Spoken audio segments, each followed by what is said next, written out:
Anyway, hi. If you've been to my channel before, you might recognize Kirsty Worrow. She is a polymath, filmmaker, teacher, photographer, Hannibal Aca-Fan, and now writer. Yeah. So tell us about the book. Okay, so the book is called Hannibal for Dinner, Essays on America's Favorite Cannibal. It's been a long time coming. I think I wrote my chapter, I was thinking about this the other day, 2017, 2016, I think. So it's been a long time coming.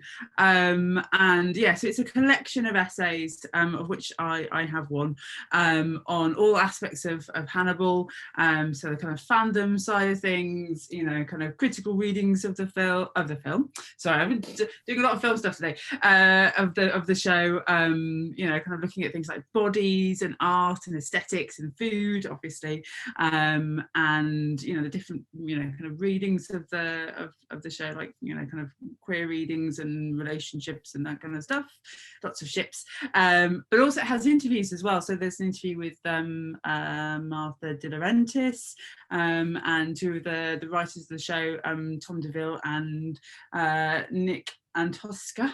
So I was reading that correctly, I hope I said that right.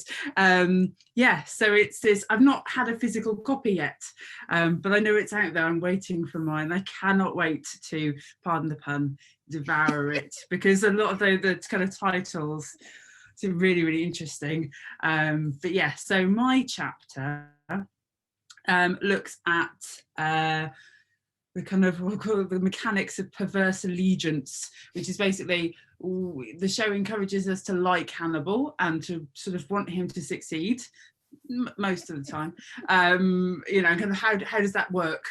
Why do we, you know, why did the fandom, why do we root for him? Why do we love Hannibal? Exactly. Yeah. But also crucially, why do they, you know, on the, you know, kind of in fandom spaces, why the fans kind of often characterize him as a kind of, you know, a fluffy thing, you know, a kind of a puppy who, you know, who needs protecting, somebody who needs to be cuddled, those kind of things. Yeah. I see Will that way, but Hannibal, really? Well, yeah, well, I mean, you get the kind of, you know, the kind of chibi-fication of him. And these are kind of cute little characters. Like chibi. It was also, yeah, gotcha. But it was also like, just thinking about the way that he sort of recast in the show, as a kind of romantic gothic hero. You know, he's a kind of, you know, brooding monster who just needs, you know, the love of a good criminal profiler. And then it'll all be good. Yeah, so we're kind of just looking at that kind of stuff. So I did a load of interviews with a lot of the fans, mainly through Tumblr, because that's where it was all, you know, kind of happening.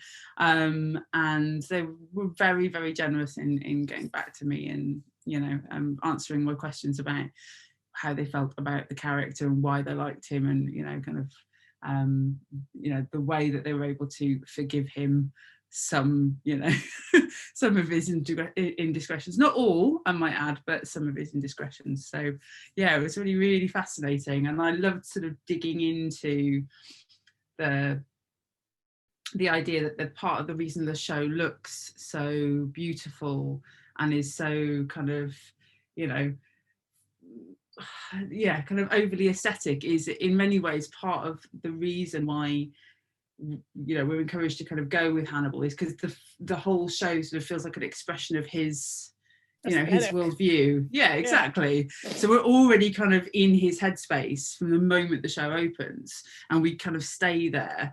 And yeah, so that's and kind of, you do get to see, like, you know, like the depths he creates are beautiful artwork. You know?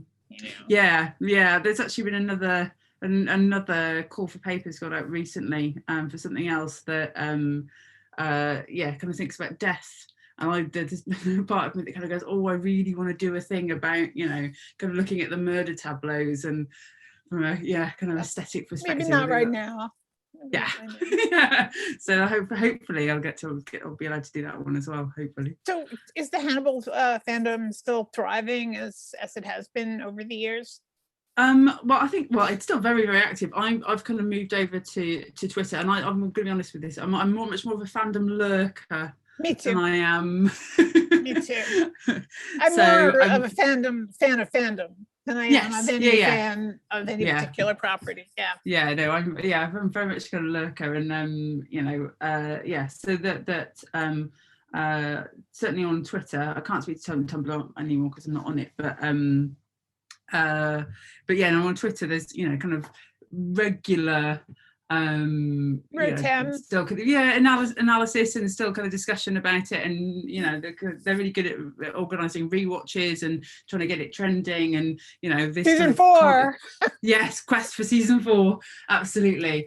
And the kind of little breadcrumbs that get thrown by Bless Mass recently, in interviews has sort of said, oh yeah, no, we'll definitely do season 4, we were talking about it. It just kind of means that there's kind of constant energy, I think, around kind of the show, and and I think particularly in the pandemic as well, kind of more people coming to it, finding it on, Netflix, we're all looking for something to binge. Yeah, it's perfect size for bingeable. I think 3 seasons is really manageable. Yeah, absolutely. And sort of 3 seasons of 13 as well, rather than kind of supernatural 24. That's a lot.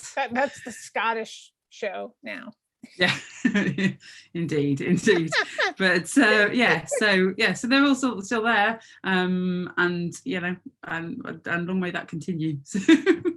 Yeah, I don't see why it'll stop, because it's like Good Omens, whatever, any ship that becomes part of pop culture, Kirk and Spock, it will go on to create other things within the fandom. No, world. absolutely. And I know that kind of Brian Fuller is still contributing to the kind of discussions on Twitter as well. So again, he's stoking the flames. What happened with Clarice? Do you know? Because he was going to do that, or there was talk of him doing that. Well, it came down to rights. I think is that they didn't own the rights to the Silence of the Lambs. They owned the De Laurentiis company owned the rights to Red Dragon and the other Hannibal properties, but not crucially Silence of the Lambs. So there was, the kind of show does this thing, doesn't it, where it sort of winks at Clarice, kind of has substitutions for her in parts. But yeah, and I know that obviously I've not seen the recent Clarice show. I don't think we've got it over in the UK. Yeah? How is it? Because it's not a Brian Fuller show, it's like, there are certain creators that are just amazing, and everything that, Ben Edlund, there's a bunch of them that, have a look and a style, and it's immediately, I don't know who's making this show. It's entertaining, because I like serial killers and I like procedurals and stuff. So it's always fun to watch, but it doesn't stand up in any way to Hannibal. No. Well, yeah. I think when it does arrive here, if it has arrived in the UK, it's had very little profile. But no, when it does arrive, I think I probably will check it out with. But I think as a fanable, there is a I know it's not either or, but there's a kind of a feeling slightly aggrieved that show gets a thing, and we're still waiting, praying for season 4. Well, you can, the one thing I've learned on the business end of the filmmaking part, which I've been dealing with like for the last 2 years, not before that really, but like concentrated for the last 2 years, is the decisions are made by people who don't make the art. So you have to decide, do you want creative control, or don't you? And that's a personal decision. I think Brian Fuller always wants creative control, which is what happened with American Gods, and like they're still trying to like jam a Brian Fuller vibe on it 3 seasons later without Orlando Jones or anything, but it's just turning into a mass of montages. No, I have to say, I didn't sort of pursue it beyond season 1 really. I think partly for that kind of reason. Season 2 was great. because Orlando wrote a lot of his dialogue. Okay. So he's really outspoken and wonderful, but they treated him in a really shitty way, like, you know, so. Yeah, no, I sort of followed that really, you know, kind of the mess of that. And and it's, again, it's just, we're just living in an age, aren't we? I mean, it's, in some ways it's amazing, so much television, you know, so much diversity, so much choice, but then, you know, who has time to do everything? And I find that I'm, you know, kind of a lot of the time I'm motivated by, what am I teaching?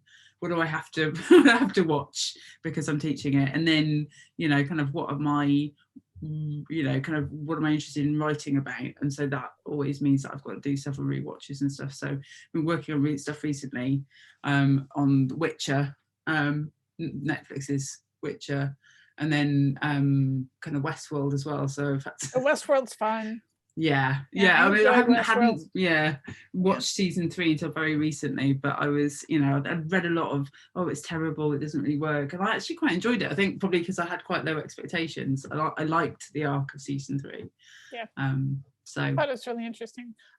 Joe Lansdale's daughter played Dolores's stand-in. Okay. Casey Lansdale. So connections there. Connection. It's cool to see her dressed as Dolores, though. You know, with, you know, neat. I always want to steal wardrobe from sets. No, absolutely.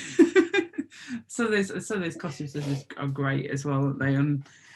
So we're kind of doing a lot of stuff around you know, kind of robots and stuff, and gynoids. Actually, it was a word I didn't even know existed. Gynoids. Yeah. So gynoid? Female robots.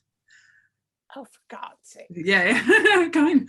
Can't we just have robots? Like, do I have to have like, you know, we're kind of looking at the whole, you know, kind of kind of sexy but dangerous kind of gynoid archetype, and how Westworld is kind of interesting, along with stuff like Ex Machina, and sort of slightly redefining that for kind of feminist, but only if you squint kind of kind of age. It's kind of, you know, I mean, Barbarella, I mean, it's kind of like the male fantasy of, you know, this hot, you know, chick robot, you know. Yeah. Or even, you know, the hot chick superhero. Yeah. You know. Yeah, there was it. Am I allowed to swear? I have to ask. What? Am I allowed to swear? Oh, that's okay. Okay. So the Caroline Hellman wrote a thing about the fighting fuck toy, which is that kind of augmented version, updated version of the male gaze, where, you know, we do have characters who are you know, kind of sexy and they're empowered and they're active, but they tend to have very male kind of coded, you know, power. So they can fight and shoot and kick asses, that's all good, but they still have to be sexy, you know. So my thing is always like Black Widow. I love Black Widow, but like that you know, suit she wears, it's never like the zip's never done all the way up. It could be, you know, it's just a little bit of cleavage, you know. So, you know, these kind of gynoid characters, you know, can often very much the kind of fighting fuck toy, you know. Well, I love that. I want to name a fanzine that, you know. Well, yeah. What's great is that I use that as a bit of sort of pop culture theory with my 16-year-olds as I'm teaching, and they're like, oh my God, I can write that word in an essay. And I won't get told off. Oh, because of the teaching. Yeah, you have to be careful. Yes, well, I mean, my goes to 16 to 18, so they're just on that cusp of, you know, so I can use it, but they go, ooh. I was getting someone to sort of help me with the summary for the back of the Lansdale DVD box, and I'm trying for like education market, because I think I lean more into like academia and oral history, you know, more than right. So and so they said on the back, one of the quotes says, entertaining as hell. And they're like, you might want to take that out for the, do I need to take that out for the educational market? Because honestly, the people cursing all over the darn movie. Yeah. You know, people say motherfucker. Yeah. I mean, I'm in no way an expert, but I imagine the people who will be interested, it's going to be from an academic perspective, unlikely to be bothered by the word hell on the blurb. Yeah, I mean, it's Joe Lansdale documentary. If you ever read any Joe Lansdale, you're going to be prepared for a couple of curse words, I think. You know, exactly. Yeah. So, we don't know when your book is coming out. You're sure? No, it's out. It's out. Oh, it's out. It's out. Yeah, it came out. I think, and by the beginning, I'm not. And it seemed to move. So it's definitely already out, and it's been out for about, kind of a couple of weeks. So is it on Amazon or where? It's on Amazon. You can get it. I mean, the publishers Aca-Fandom, so you can get it from their website, but I'm sure you can probably get it from all good transatlantic book retailers. Okay, I know it's on Amazon in the UK, so I'm sure it will be in the US as well. Okay, and the title of the book again is Hannibal for Dinner: Essays on America's Favorite Cannibal. And your chapter?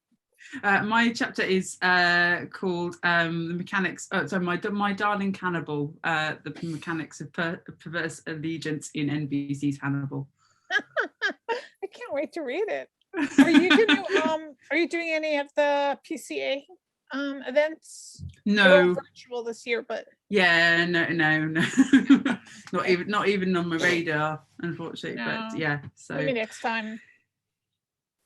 Maybe. But, so if you have any promo material, send me the link and I'll add the link to that. Sure, yeah, I will do. Yeah. Anything else? I do have one fun story though about my chapter. Oh, please.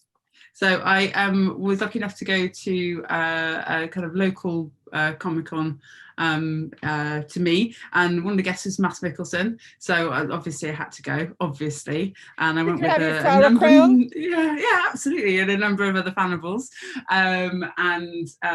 so me and my husband and my family we went to meet him, and I said, oh lovely. I wish mine was not in the room. So so we went and met him, and I took him, because this is who I am. I took him a copy of, or two copies of the chapter before it's been published. One for him to sign, because I needed that. Sure, of course. And one that I gave to him just in case he was at all interested. And I expected he was very gracious, very nice. I said, oh, thank you very much, and told him about it. And then kind of sort of circle back around later, and he was reading it. And it was absolutely made up. Like I made that day, that month. At least. So maybe. You have a nice relationship with him, because I've seen the photographs when you go to cons with him and you take pictures and stuff. Yeah, like it seems like you guys get along really nicely.